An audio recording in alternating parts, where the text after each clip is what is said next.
Bart, what's your reaction to Haason Reddick's holdout? I mean, it's part of the business, and we see this playing out throughout the NFL. You see Brandon Ayuk, you see CeeDee Lamb. This is just where we are, right? And, you know, we understood, and the Jets should have known when he came here that the reason why Philadelphia was letting him go isn't because he wasn't productive, it's because he wanted a pay increase. So, I mean, I'm sure really what blew the market up here, especially locally, is the fact that Brian Burns is making double his salary. And when you see right here, this guy's one of the most productive guys in recent years, 4 straight years of 11+ sacks. I think only like Myles Garrett and maybe TJ Watt is the only guys, maybe Michael Parsons, who even can, boast for those type of numbers. He's grossly underpaid. The issue is he's probably almost on the wrong side of 30.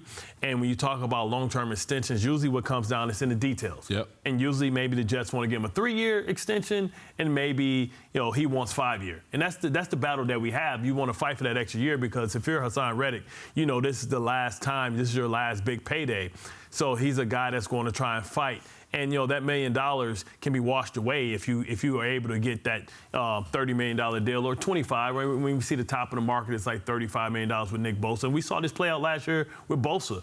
My concern is that because he's handling the business part, that he may not be available at peak position when they play a very tough opponent in the San Francisco 49ers, an opponent that he knows well, an opponent that maybe he could be the difference when maybe closing out. They brought him in to be Von Miller. He's the closer.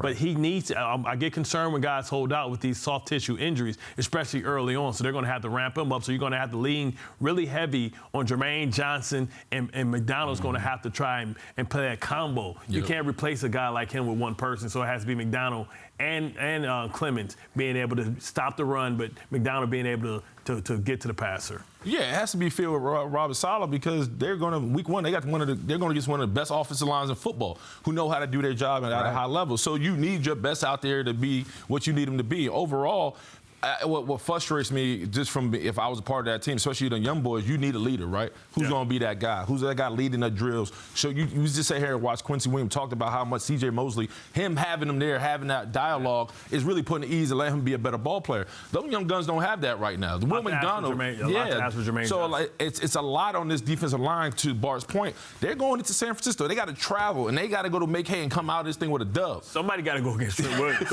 Right. And so that'd be two people. Coach Saleh said, like, man, I need my dog.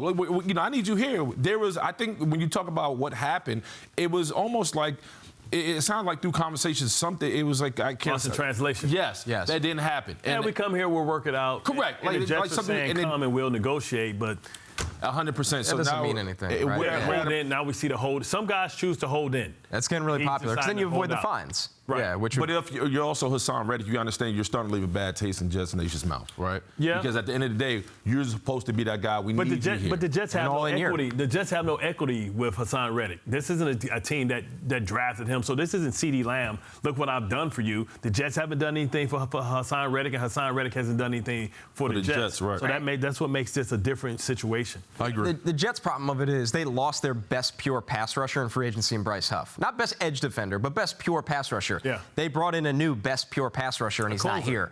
So it's really hard to replicate that. As we love Jermaine Johnson. We think Will McDonald's going to take a step, but those guys, that's not fair expectations to be Haason Reddick. And we're only 4 seasons, 11 sacks. That's consistency. Rare that's air. Who he is. Yes. But what's important about these joint practices, we're 30 days away from opening day, right? And like we've all played, you start as you go along. There's a checklist. There's certain boxes you need to start hitting, and when you're not hitting them where you expect to be at, you start getting nervous. You start getting weird about it. Chemistry, right? Chemistry between him and Quinnen, right? Being able to run U games, B games, and all those type of stunts. And I'm going to shut up because we have to wrap up. Thank you, Bart, for listening. Mid-season. I appreciate you. Reddick is thought to be seeking $25 million.